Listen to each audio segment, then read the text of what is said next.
The first business I ever started was in fourth grade. Like I figured out supply and demand in fourth grade, like this little like first gen girl living in East LA. And I figured out that kids were willing to pay more money for cookies and chips and candy while on campus.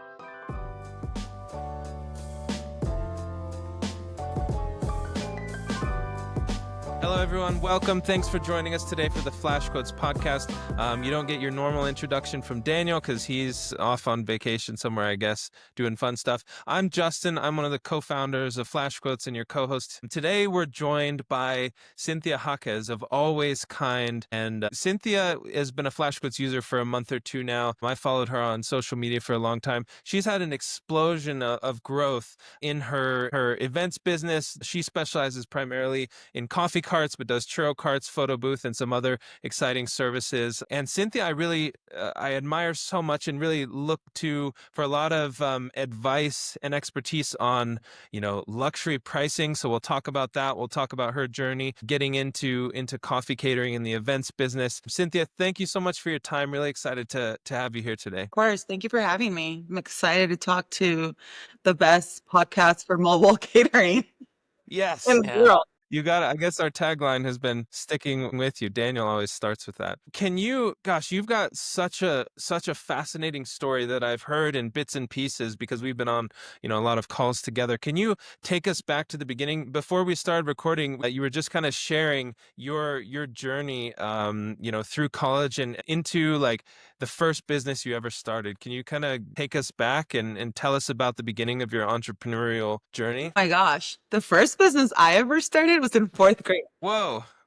Like I figured out supply and demand in fourth grade, like this little like first gen girl living in East LA. And I figured out that kids were willing to pay more money for cookies and chips and candy while on campus. Whoa. So I had kids selling candy for me. And then I'd collect my money at the end of the school day. And then just like give them like $5 and free candy. Whoa, this is truly like a Jeff Bezos caliber story. I'm sure like this is just that like you got business in your blood if you're doing this at fourth grade on the playground. Like I always joke around that because I'm the oldest of 8. So there's 8 of us. All of my other siblings are like natural born athletes, artists, singers, just like very creative people. And like, that's not me. Like, I don't have a creative bone in my body. Like, I'm not athletic, but my one gift is that I can sell anything. And for a long time, as a woman, it almost felt like I probably shouldn't like really say that because there's like a bad connotation to it. But now being in my 30s, I like own it. And I know that that is something that I'm good at. Can you tell us the story about where you learned to sell? I heard you were involved in the family business at a young age. Yeah. So my parents were teenage parents. My mom had me at 16. My dad had me 18. And they knew very early on that with just like their very limited language and their skill set, like they wouldn't be able to give us the life that they wanted to give us, like working hourly wages, like hourly jobs. So they were hustling like the streets of LA all my life. Like I would walk all of downtown LA, like we would just hustle. And my dad comes from just like a very strong lineage of entrepreneurs. So he started selling cars in the streets of LA. And then that led into like opening car dealerships. And my whole life, I've just always been around business. And I remember like being 9, 10, 11 years old and translating legal documents for my parents, like translate brokering these deals with people, because like people would come and buy a car and maybe the person didn't know Spanish and my dad spoke very limited English. So here I would come like this 10-year-old, just like brokering the deal for them. And it was just so natural for me. That's just what I did. So where did your parents move from and were you born here or? No, yeah, I was born here. I was born in LA. My mom is from Mexico and my dad's from Central America. And they both were here for a bit and then they just happened to meet one another and I came about.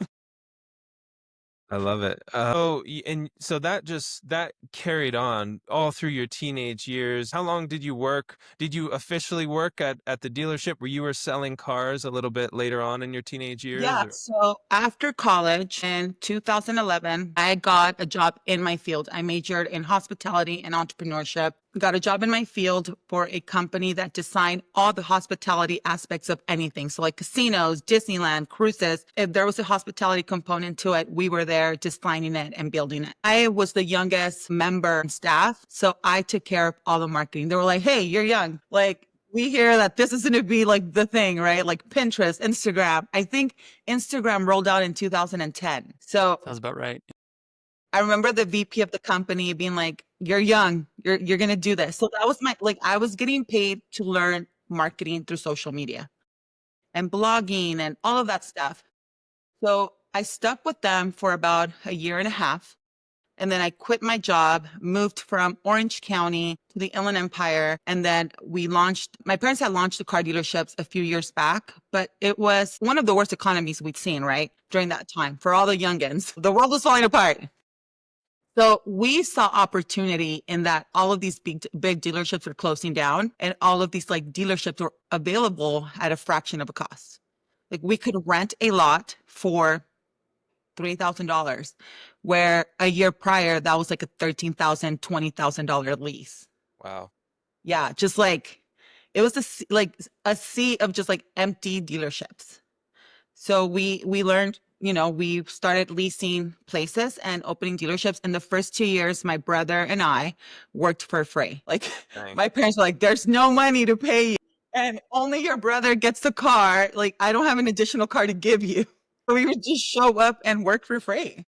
And you were still living with your parents at Oh, that I time? had a home and I had a mortgage. Okay. Oh my gosh. Married. Yeah, I got married in 2010. Okay. Yeah. So we just made it work. We figured it out. So well, on one hand, you did take the like official education route. You went to college. Somehow you knew, I mean, you knew this from a young age that you wanted those things, that you were good at business. And so you majored in hospitality and business. And that's pretty rare to find and actually pursue your calling from such an early age. But you also, the route you've taken to start Always Kind has kind of been, just not a straight line. So when did you were involved in the family business for years, when did you actually kind of step out from that and say, you know what, I'm going to start my own business? So while we were building the dealerships, Johnny and I, my husband, we were also building our photography business. So that was what would pretty much supply income into our household because I wasn't bringing in income from the dealerships. So we were building that. And in my previous job, I had learned how to leverage social media to get business. So all of our businesses have always, we've used social media as a launch pad to make money. So I remember doing that. And then we had our first baby in 2014. And in the car business, close when the last customer leaves. So there are no hours. So I remember thinking I don't want to do this. I don't want to come home at 11, midnight and not see my baby. So I remember coming home with a baby and saying I'm going to be a stay-at-home mom, but I'm also going to make money because I can't afford to just be a stay-at-home mom. At that time, the whole influencing content creator world was taking off. And I remember watching other women and seeing they're making money doing this. If they can do it, then I can do it. And then I started at that time, I had already been blogging for a while. So I knew that I could monetize a blog. So then the next challenge was, how do I monetize Pinterest and Instagram? And then while being at home, I learned how to monetize those social media platforms while also growing our photography business. So I was a full-time content creator and photographer for 10 years before Always Kind. Wow. So, and yeah, I mean, you were there, you were right at the perfect age, perfect industry to really start to get this stuff, right? With Instagram, Pinterest, and social media marketing and content creation. And so that served you. And that was that the primary channel for getting leads for you for? Absolutely. So whenever you're Instagram is vanity, SEO is something else, I'm whatever. He does not know what he's talking about. I'm so glad you brought that up because this is something clearly I have slightly above zero skill with social media. So that's part of it too, is right. I'm just talking about my strengths and what I've known. So how do we do that? Like, for those that are out there, what are some of the, you've heard probably plenty of my podcasts talking about, okay, here's like the nitty gritty. Here's how you use SEO to get leads. What's the equivalent? How do folks do that then with social media and Instagram? So I approach social media as from a consumer perspective, and haven't been in the wedding industry for so long, I understood how wedding planners' brains worked and how brides, like how their brains worked. So I understood that, and I knew that brides were going to Instagram and Pinterest first before touching Google. Okay. So all of our content that we would post on social media was meant to appeal to brides, to the girls who were putting up together these marketing decks for, wedding planners or brands. So that's who my customer was at the beginning. Got it. And is that still the case today, or what's your breakdown of leads coming through Instagram versus other sources? And is it still predominantly weddings? I know you're doing a lot of brand activations and stuff now. Yeah, we do. So yeah, we went into, when we started Always Kind, our main business was weddings, but just having the background that I had, we did brand activations very early on. One of our biggest jobs, I want to say like 2 months into having Always Kind, was with Anthropology. So right off the bat, we like hit the ground running with brand activations. Most of our business now comes from Google. So People need to know that if you don't know how to use Google, if you don't have the money for SEO or to hire that part of your business out, like that shouldn't stop you. You can still leverage social media, because we were a 6-figure business, the for zero business, without any Google, without any SEO.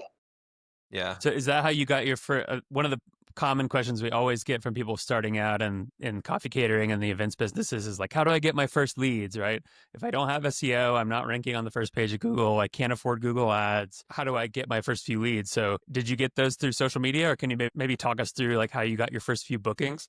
Yeah. So actually, some big like business guru posted something about this last week. And I remember thinking like, hey, that's what I did when I launched Always Kind. I went and looked at all of my network. Like, who do I know? Who have I worked with?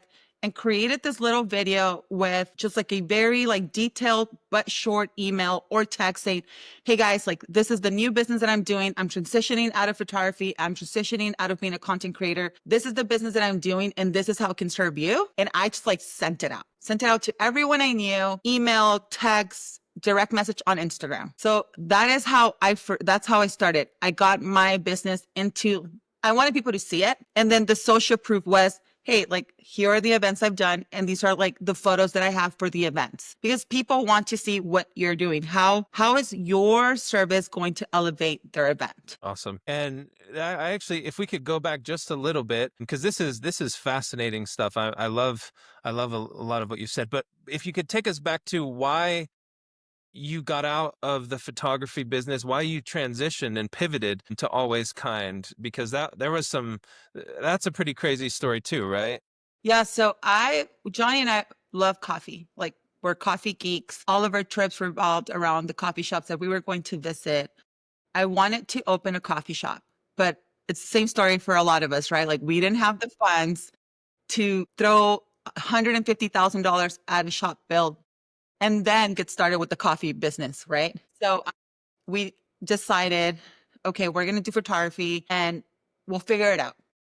And photography was doing really well. It was paying all of the bills. And in that time, we had a second baby and then a third baby during the pandemic, COVID, 2020.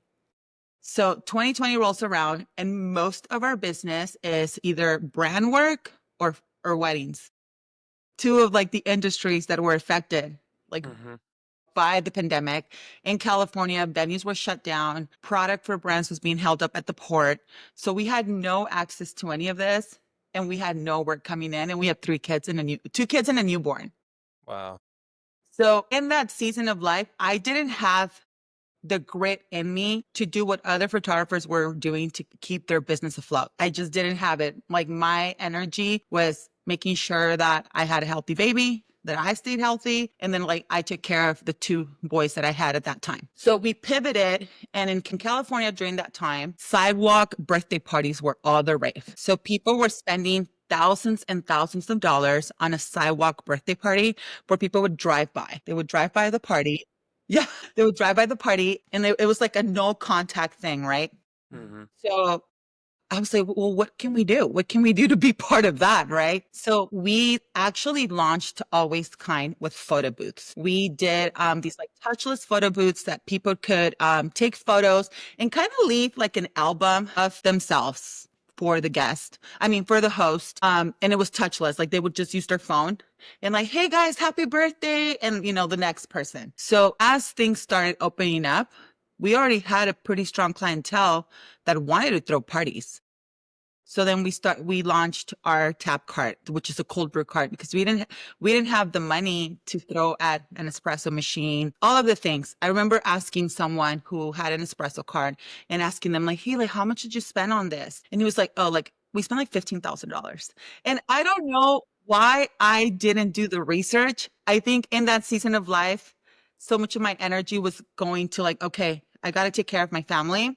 Cause I was like, I just took his word for it. Like I didn't do the research. He's like, yeah, my machine was like $10,000 and ended up being a Luca, which is like under $3,000. What? Like, oh, Yeah. What? Was he in your market? Was he trying to sandbag you, keep you out, or I what? think so. Yes. And I I just mean, started thinking like, you little liar. So we launched at the end of 2021, August 2021 with our cold brew cart. And that whole summer we did amazing. Like people were so ready to have parties. Things were opening up. People had all of this like pandemic money to just yeah. like throw at things. So after every 3 events, we would raise our price. I was like, oh, 3 events, no problem. Price goes up. Another 3 events, price goes up. So where did you start? And also what percentage of these events were photo booth? Because you said you We started with that. literally none at that point. 2021, I always say 2021 is when Always Kind, like the food and beverage part of it took off. And we weren't doing photo booths at that point because 1, we didn't have the manpower, and 2, it just didn't make sense. Okay. Like, oh, I'm going to go drop off a photo booth for 2 hours and make $550, or I can go drop off a self-serve cold brew cart and make $1,050. So where did your pricing start though? We were pretty high right off the bat. I remember people being like, that's really expensive. Or my sister, who is an event planner, event producer, thinking like, that's really expensive. Like, that's not going to do good. I was like, well, it's not for you and it's not for your clients. Mm-hmm. 'Cause I knew just doing all the weddings that we did, and we did mostly luxury weddings. I knew the amount of money these brides were spending Yeah. and what they were spending it on. So I knew like, we're not expensive at all. And I wanted to attract that client. I didn't want to attract the client that wanted our service for $500. That's just not my client. There's nothing wrong with that budget. It just wasn't the client for me because I have to pay for childcare. I have 3 kids. I'm not in my 20s. So my time is more limited. Yeah. Yeah. So most people who enter the event space do not have your background, do not have your your sales experience, your events background to understand this stuff. So they're coming in, at $300 events. I think the word is getting out and people are understanding this a bit more. But I mean, what's your advice to people when they're first getting started about how to start pricing their services? Shoot high and then come low. Yeah. Because if you start low, in order to start shooting high after that, you're already part of this market that's waiting for you to be low, right? Like that's the market that you created. But if you shoot high, it's so much easier for you to negotiate down. You can't negotiate up. Yep. Like That's such a good point, and that's something that sorry to interrupt. no, I go ahead. think there might be a lag or something. I was just saying that's such like I've seen this again and again. You get more of the type of events that you already serve. So when people do vending, like if they do vending at farmers markets, you'll get more vending events. If you do free, like sponsored events for free, you're going to get more people coming to you asking for free events. And if you do low ticket, you'll get more of those. And Cynthia, what you're saying is you started high and you've just got more and more of those high ticket events. Yeah. I actually have like a whole TikTok account dedicated to this where I just talk to people about pricing and why shooting high is better than shooting low because you will burn out. Like I always tell people the importance of just shooting high because then you do box yourself in and you do end up getting the same repeat customer, right? The customer who wants the low ticket sale or who's inviting you to their grand opening so that you can sell coffee and be there for 8 hours and hopefully make $150. And while that works for some people, it really depends on like the business that you want to build. That might work for them. It didn't work for me. So I remember from the beginning getting invited to do pop-ups, getting invited to do free work for, an Instagram Exposure. story that just, it did. I never fell victim to that. Yeah. And I think I just having been in the industry for 10 years, I understood the ROI on it and it's zero. So if Yeah. you're watching this and someone is asking you to do free work, it's the return is minimal. Yep. Yep. That was always our answer for years. The one exception that we're doing now is if like a fire department or something reaches out, we will say like here's our terms and conditions for a sponsored service, max of 2 hours, a $800 value, or whatever it is. Because we're actually our pricing is not as luxury. I'll say I need to learn from you in this regard, but we'll cap it and we say like you have to post on your website. I don't actually care about showing up on banners. I don't care about showing up in local publications. You need to publish a backlink on your website that links back to my website, and I'll do a sponsored event for a local backlink like that. And that's kind of been our one exception to this sponsorship thing. I don't care about social media. I don't want to be tagged or mentioned. Post a link on your website to my And I website. love that because then it like people weed themselves out, right? Yep. Mhm. Yep. So Exactly. it makes it to where it is a good collaboration. Yeah. 100%. I'd love to hear a little more about the growth story, Cynthia, because I know you guys have been. It seems like you've been growing like crazy. You were talking about 4 years ago ish in 2021, pivoting to the more beverage service angle, and I assume at that time it was probably still just you and Johnny. So, can you tell us about like how you grew, how you brought people onto the team, and where you are now 4 years later? Yeah, we launched our tap card with $2,000. We scaled into six-figure business first year in business. First year in business, we did. I remember this because I was just looking through we were using simple invoices. We did 84 events. That's a strong And first year, though. That's yeah, so Yeah. incredible. that was 2021 to 2022, and the majority of them were done in the last 2 quarters. I remember launching the tap card and thinking, this is a great idea. Why isn't anyone booking it?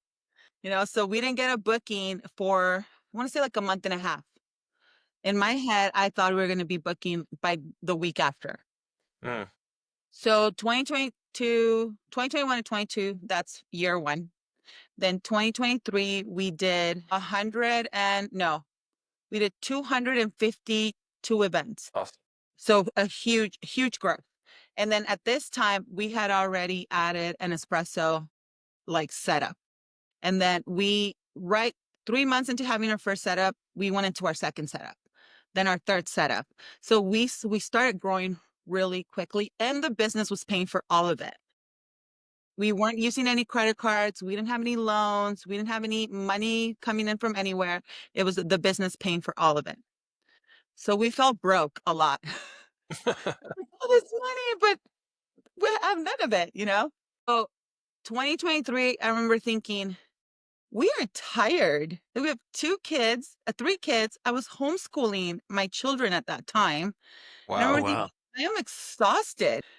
So I went back to the drawing board and I was like, okay, how do I make the most money possible while doing the least amount of work?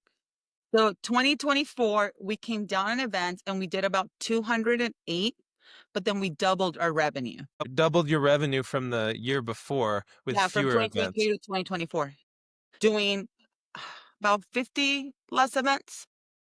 Yeah, we Wow. doubled our revenue. So pricing just went up even more. Pricing went up even more. And then I remember when we started asking people who were doing something similar, and I would always ask people out of state, never in my market because I wanted to be respectful to them. And Smart. No one would give me the time of day. The only person who was like, pay for an hour of my time, and I'm only doing this to make sure you've got grit, like, skin in the game, was Yeah. Corbin from Night Owl. Yeah. I think I paid him like $570 or something like that for an hour and a half of his time. And that one call just changed everything for me because I understood pricing and I understood conveying a value to the client and walking the client through a buying experience. But at that time, I didn't have the words for what I wanted to do, which was, hey, so I have this service and I'm getting inquiries to do these events for like 700 people. And in my mind, I'm like, we have to serve 700 people. So finding how to communicate that to the client and then sell the service for those 700 people, I didn't know how to do that. So he said, you just multiply it. You're serving 100, then you serve another 200, 300, so if they want you to serve 700 people, then how many carts do you need for those 700 people? So you also didn't know how to price those events, it sounds like, No, either? I just knew how to price like the smaller events. So Okay. up to like 250 people. In 2024, 2023, I had a call with him like summer of 2023.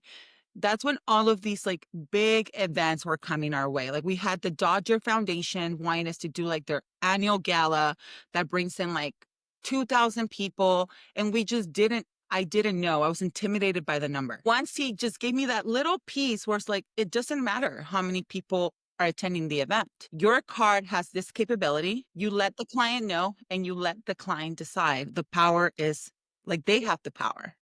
Yeah. It can either be this very affordable experience or it can be this very expensive experience, but it's not your doing, it's the client's doing. And Right. that So can you're saying in that context, you get an inquiry for 1,000 or 2,000 people, and then, you tell the client, well, if you want one cart that can serve 50 to 60 drinks per hour, here's how much it's going to cost. If you want every guest served, we need 10 carts and it's going to be 10x the amount.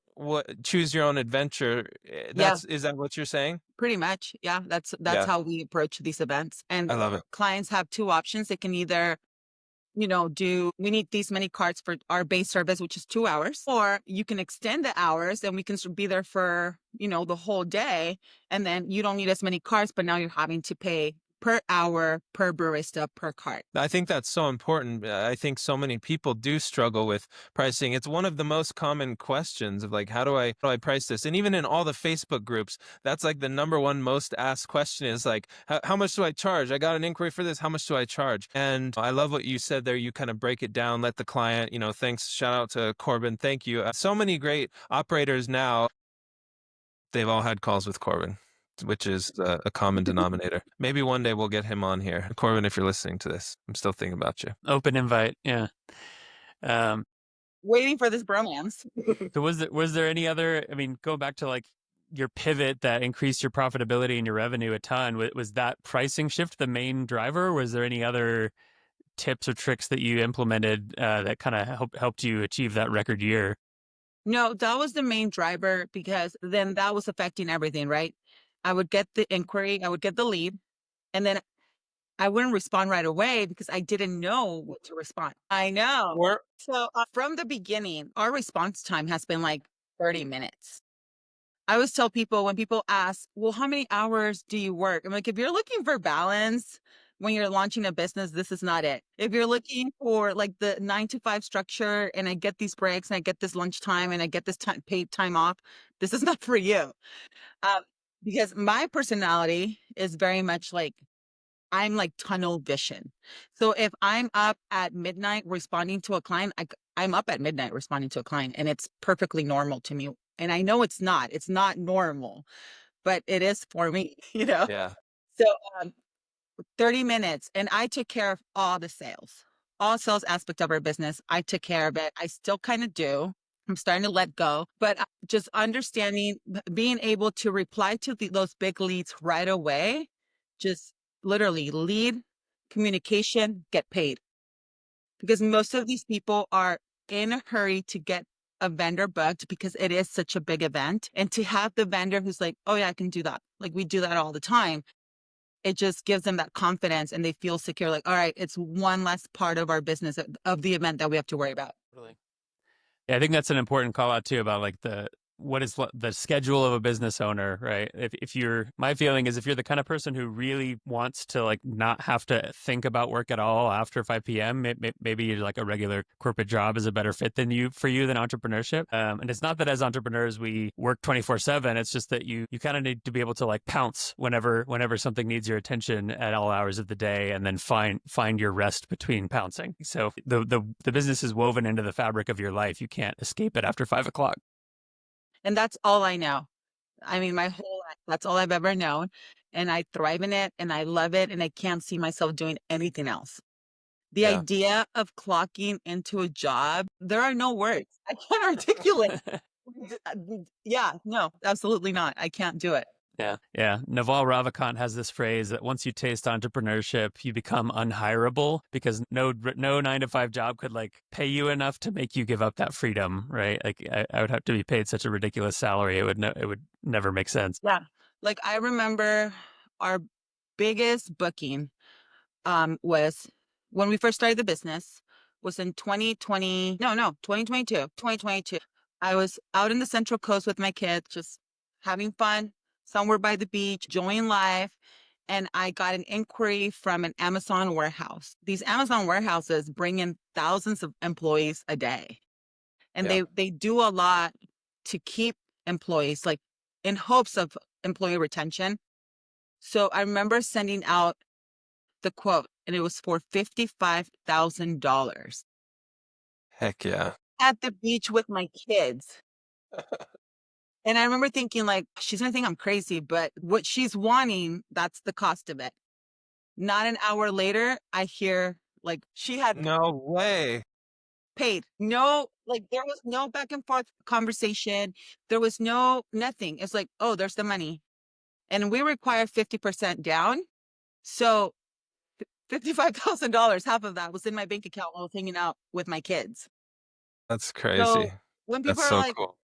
and it was off work hours, But I was like, I'll stop doing whatever I need, whatever I'm doing to do that so that I can have this time with my family. That's incredible. That's an incredible story. The rush. You've probably never felt that rush since. So now that I'm a Flash Quotes user, I feel like it does this thing where it forces me to sit at a desk and sit in front of a computer. But Always Kind Co. grew from my phone. I could probably, in one hand, tell you how many times I had sat in front of a computer to do work. We grew Always Kind Co. early mornings, after nap times, late nights after my kids go to bed. Here's 30 minutes of iPad time, kids. Like, let me do this. That is how we grew Always Kind. I have clients from Dubai, Australia, New York, different time zones. And I think when they're talking to me, they probably think I have like this big operation. Little do they know, I mean, they're going to know now that most of the time I'm in my pajamas with my 4-year-old by my side, just brokering these like thousands of dollar deals. Incredible. So I'm hearing a vote for a Flash Quotes mobile app. That's what I'm making a note. Yeah. So You didn't have to making- make last on the podcast, but we hear you. We hear you. I want you to keep being able to send out $50,000 quotes from the beach. Anything we can do to make that easier. Thank you. Can you talk about some of the growing pains as well? Because it seems like you're very much someone who's like, says yes and rises to the occasion and figures it out when there's a challenge. Can you share, to the level of your comfort, some of the gritty challenges and moments you've had where, everything maybe looked amazing to the client, but internally you may have been really struggling, or behind the scenes there were struggles? There's a great Ryan Spacavento. He's the owner of Coffee on Q in Australia. Eventually we'd love to have him on as I well. love him.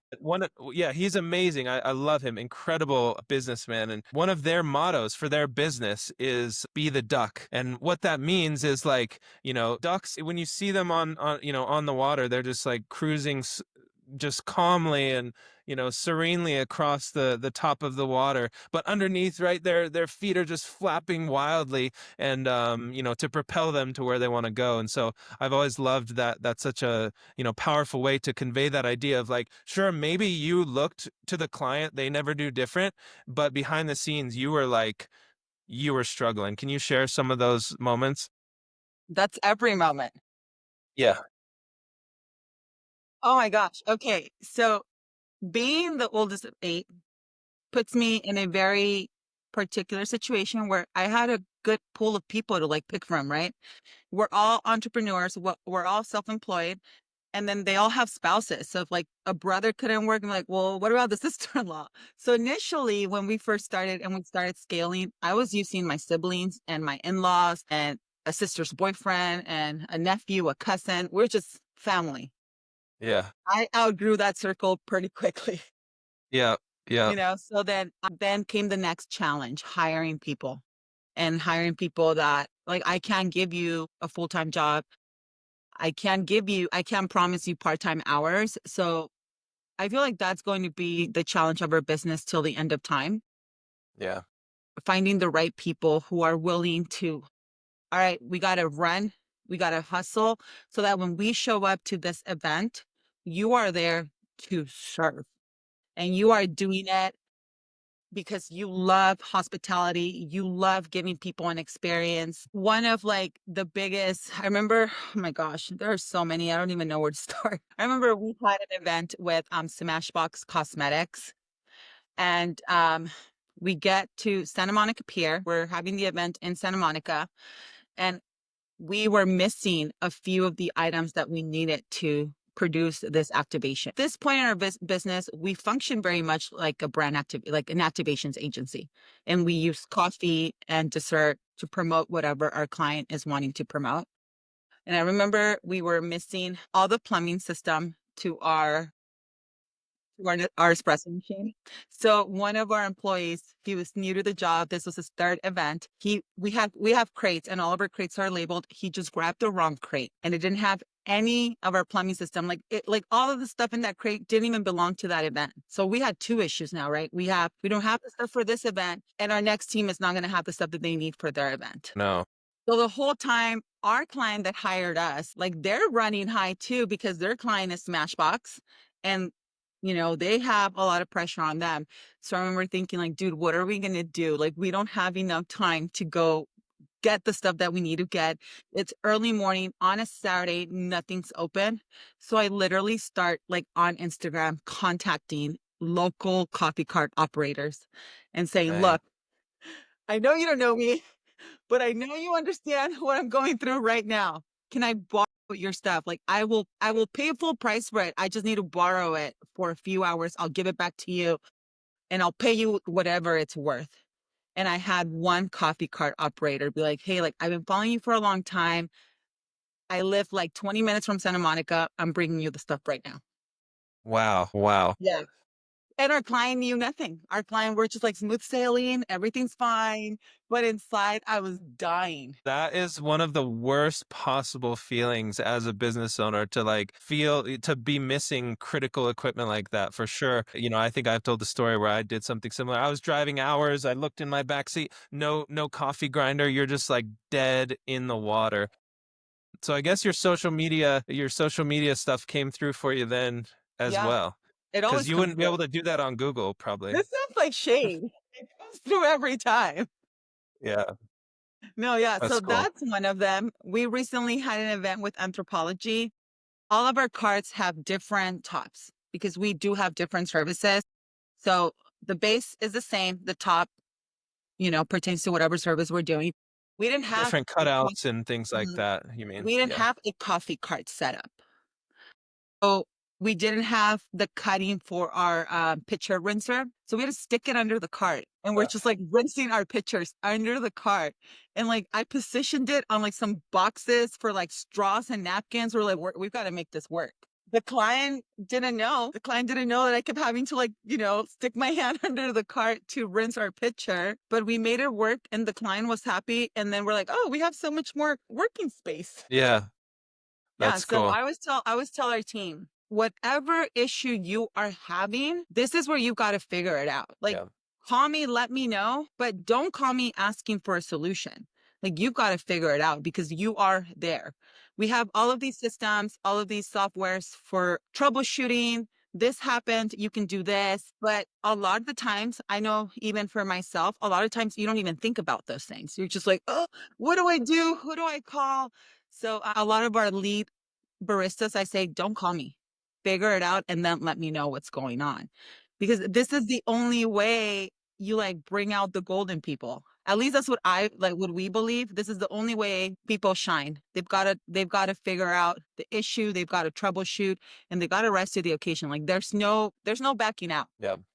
I mean, 100%, because at some point or another, we will all walk through the fire that just is part of being an event service provider.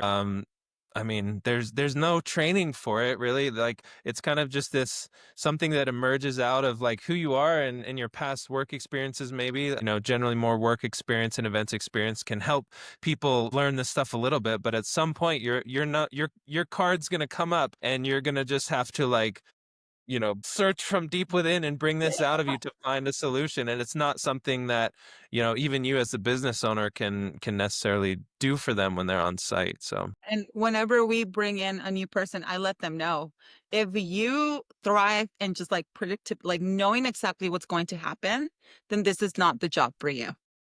Because we can plan and we can implement all sorts of systems, but something is always going to come up. We work towards not having that problem, but it happens. So I was told, if you are a very type A person, being an event barista might not be for you.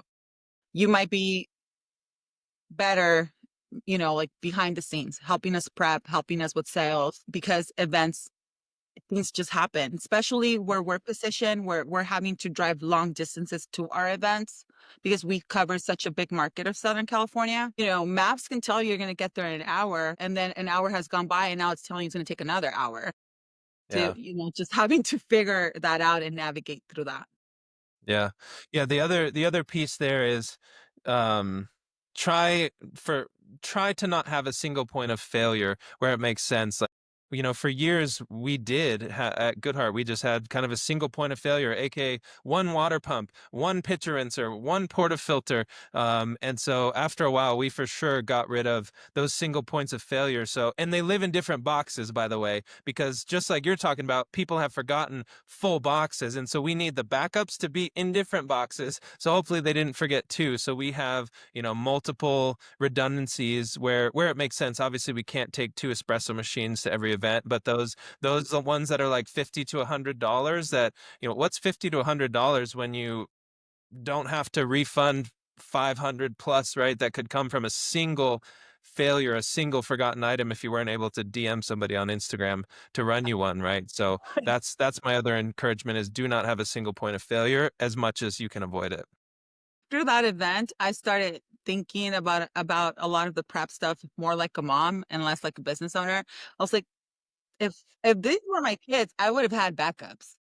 Because Yeah. that's just what you do with kids. Backup diapers, backup clothes, backup everything. So then we started implementing that right away. It's like, this is never going to happen again. So Yeah. we have like a toolkit in case our grinder isn't working, we need like a Yep. little screwdriver. We have extra like plumbing pieces. We have an extra flow jet. Like we have a crate in each van just for extras. And Yeah. no one's allowed to touch it, as like, Yep. I'm like, this is not plan A. Like, this is plan C, you know? Yeah. It's like, you don't get to rely on this. So, yeah, each car has that. It's like an emergency kit for our services. Yep. Speaking of planning like a mom, I wanted to ask you, we're stoked to have you on because, you're a badass mom entrepreneur. And I'd love to ask you just about being a mom and starting a business, because I don't know if you heard the episode. We asked Nikki Outlaw a similar question a few weeks ago, and I think a lot of people really got encouragement from that, of just hearing like how someone managed to raise a family. In your case, homeschool kids and start a business at the same time. So, any words of wisdom or advice for the women out there who might be thinking about that or struggling with that? You can do it. You can be a business owner. You can pursue your dreams and your passions. You just have to know that there is no balance. And in whatever situation you're in, just be present in that. So if I'm in business mode, I'm present in that. If I'm with my kids at the movies or working with, on their homework, I'm present in that. And it's just, mom guilt never goes away. And once you become a business owner, there's like a new part of it. Like, oh, I'm, like now you're dealing with, am I a good enough business owner? Am I doing right by my employees? Am I doing right by my team? And then there's like the mom guilt, like, oh, I'm not a present mom. Like I'm not doing all of these like Pinterest things with them, Mhm. So just understanding that there is no balance. And I know I got to witness it firsthand. My mom was self-employed her whole life, and just seeing that resilience and seeing that grit in my mom, now that I'm a mom, is so inspiring. And just knowing like, dang, my mom was doing all of that as a young mother without her mother passed away when she was young. So she didn't even have a mother to help her. And she was navigating all of these things as a young mom in a foreign country without zero support. I'm like, if she can do it, I can totally do it. And if I felt like she was a great mom and like she's still my best friend, then my kids better think I'm a great mom because I'm doing right by you. So it's just like we have to hype ourselves up because we live in a society that tells us that you can do it all, but actually you really can't. So Yeah. you got to be your own hype person. Yeah.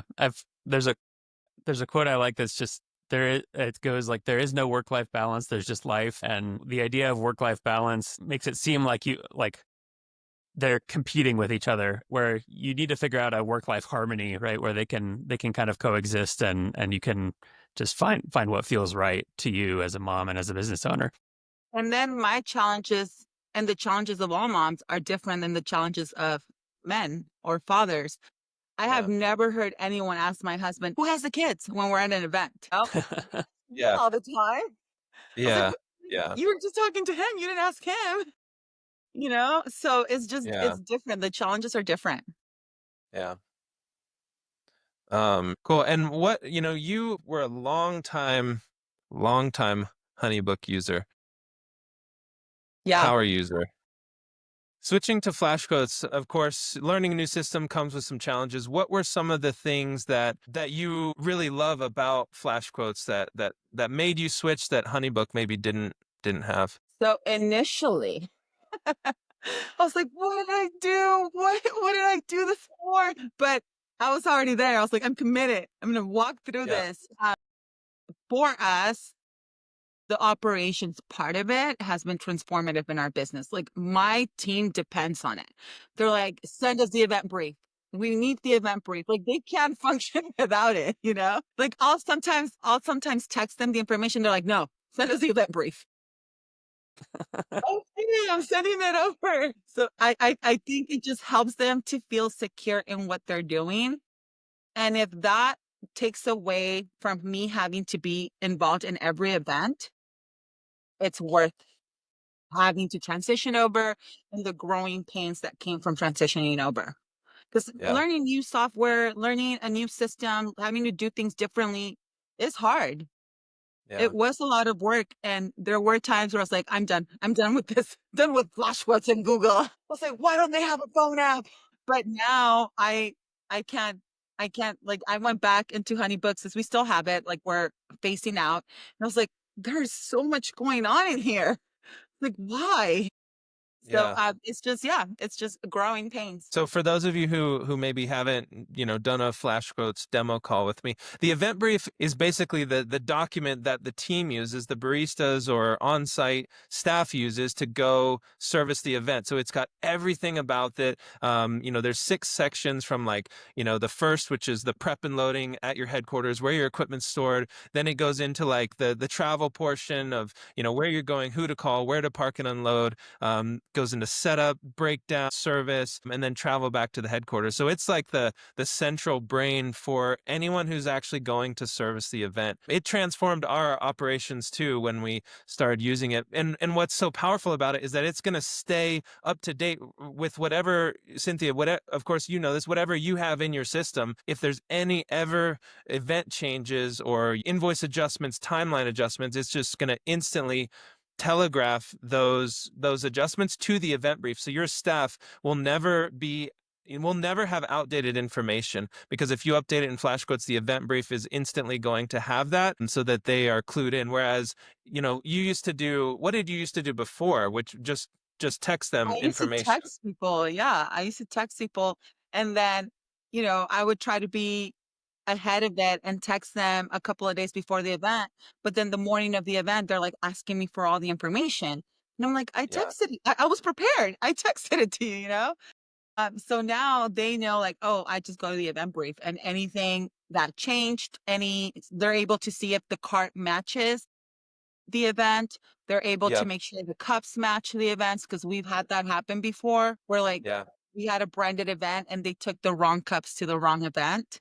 So Yeah. just being able to have visuals of everything makes a big difference. Yeah. And you've seen our new, we're launching it, I think this week. You've seen our new kind of price quote presentation page. I think we gave you a little sneak peek of that last week, didn't we? Yeah. So what were your impressions seeing the updated price quote presentation page? Is it something you're looking forward to? I'm very visual, and I think most of my clients are very visual people too, just because of the industry that they're in. So I just liked how it all looked. And yeah, I'm looking forward to using it. Any updates you guys make are welcome. Like, give me the update. Like, make this like a one-stop shop where I don't have to do a bunch of other softwares. Yeah. Well, your feedback is valuable. We really value it too because the product keeps getting better because you tell us what it needs to do for you, and we appreciate that. We're coming up on time here. This has been an amazing episode. You're such a great storyteller, and you've got such an incredible journey. So thank you for sharing that. Thank you for Yeah, maybe just I'd love to hear as we wrap up, like what does the future hold for Always Kind? I'm sure that 2025 will be a record year for you guys, but what are you looking to do in the future? And then maybe any other like parting thoughts before we wrap up? We're wanting to be the kind of company that people want to work for, where it's fun, where we are intentionally doing what's best for our team, and just navigating through all of that and setting up all of the systems to make sure that we're having fun and that we're taking care of our employees and our customers. So that's what our future holds at the moment, just making sure that we are setting those systems, because we could have all the events, but if we don't have that, then we can't perform the events. So yeah, we're just looking forward to growing. I'm not one who's trying to grow really fast. I like a steady growth, just because I feel like it minimizes the stress and it minimizes human error. And Yeah. being in my 30s and having kids, everything that I do is this going to give me what I want, which is time with my family? And if it's not, then I don't want it. So, like, being a rocket and growing isn't going to give me that. So I'm very comfortable and very happy just having like a steady, slow growth. Love that. Just crazy focus on the outcome that you want, and you're asking yourself that question, which is your highest kind of value right there. Does it give me more time with my family? Everything gets just brutally filtered through that. I think a lot of people lack that in any capacity, really, just having this like guiding light and guiding principle that they're constantly filtering things through. I think when you're in your 20s and it's your first business, it's really hard to see it, but I'm not in my 20s and it's not my first rodeo. So I Yeah. have very clear understanding of what I want for my life. And I don't want to be burned out. I've been there. I don't want to hustle and grind. I've done that. So the next best thing is slow, steady growth. Yeah. I love that. I love that. Awesome. Well, Cynthia, thank you so much. I enjoy all of our chats. We've had many off the recording, and I'm sure we'll have many more. We'll have you back too in another 6 months or Thank you. so, with some of our new features. And yeah, for those of you who, if you're out there listening and if you haven't seen a demo of what Flash Quotes can do, I really encourage you to just reach out, book a call with me, or have me send you a recorded demo. There's a lot of people who've heard about Flash Quotes, and the name's been thrown around, but you maybe haven't had a full-on demo to see everything that it's capable of end to end. So yeah, I really encourage you, just reach out. I'd love to show you what it can do for you. Hopefully, Cynthia, I hope that Flash Quotes gave you back more time to be spending with your family. And And I just want to encourage people that while the instant quoting might not work for your business structure, like it doesn't work for mine, it's given me so much more time in the back end side. Like yeah, I do nothing in the operations part of our business now because I have flash quotes. Whereas before, if we were doing 10 events on a Saturday. I was a crazy person on my phone all the time while also carrying the load of quotes, of leads, of answering for next week. Now I don't have to do that. It's taken away all of that. So it's so nice to just turn off that part of my brain. It's awesome to hear. Love it. Well, that's Cynthia from Always Kind. Thank you all. Check her out on her socials. Follow her on TikTok, whatever, Instagram. Always Yeah, Kind. yeah. I think. What's your handle? Quickly plug where people can follow if they want to hear more. Instagram, I'm alwayskind.co. And then on TikTok, I'm Cynthia from Always Kind. Just look Awesome. up Cynthia from Yeah. Always Kind, and it's all business talk on there. Love it. Cool. Cynthia, thank you so much. We'll see you next time. Bye, guys.